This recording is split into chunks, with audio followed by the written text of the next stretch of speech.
Hello again, and welcome to another installation of drywall taping explained.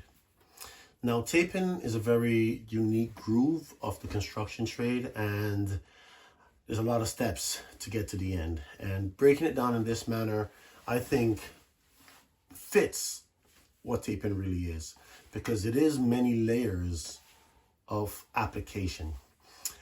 Today, we're going to be on the rough sand application stage. And the rough sand application stage, you are not applying anything more than a certain grit to the wall. You're just prepping the wall for the next step. And you're not applying anything. You're just like, roughing the wall up a little bit, scraping down some of the high edges, some of the imperfections. You're trying to take those guys out. Actually, speaking of rough sand, when you're rough sanding something, let's cover a few of the most important things in rough sanding. Some of the few important things I think. Number one, your job should be dry. Number two, right sandpaper. And number three, don't over sand. You're not trying to take the mud off the wall. You're just trying to level it out. The mud must be dry. You have to use the right grit. Don't use a heavier grit thinking, well, if it's more grit, that means it's taking more off. No, it's going to eat into the material, which is already soft, and cause more of a irritation to the wall, right? So if you go to 80 or 60 grit, I highly recommend that you don't do that if you care about the finish. I recommend 100 grit or higher.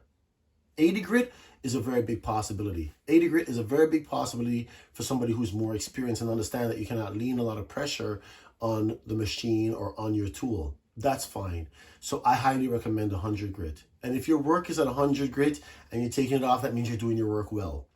So a good sign of me doing my work well is that I'm using 100 grit sandpaper and the job is coming off nicely. 80 grit is for more of a professional person, and that works also, right? So now that we've got that covered, we're moving on, right?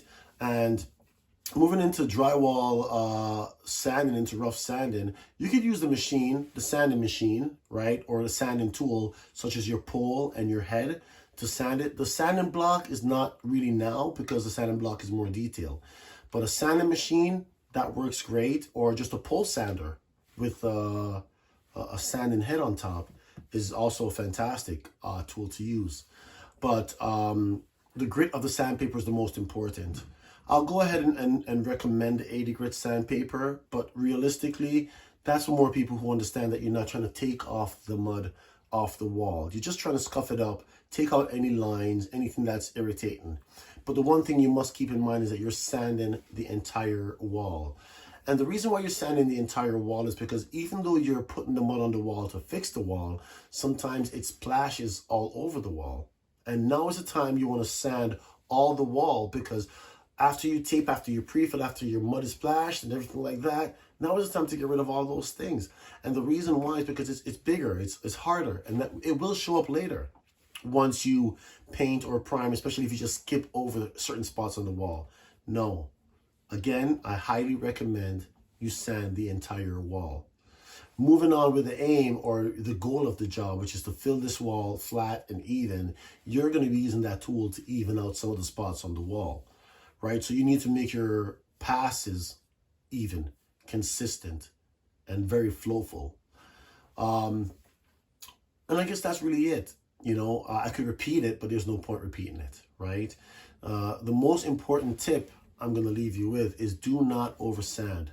The point of the mud on the wall is to hide the tape. So if you're sanding to the point where you're seeing the tape, you have just over sand. If you're sanding to the point where the mud is completely off the wall and there's only a shadow, you have just now undid your work. You just completely you're going to have to go back and do it again now, right? Do not over sand. Sand it gently. It's a rough sanding phase. If you have to, use a light, but just don't over sand your job.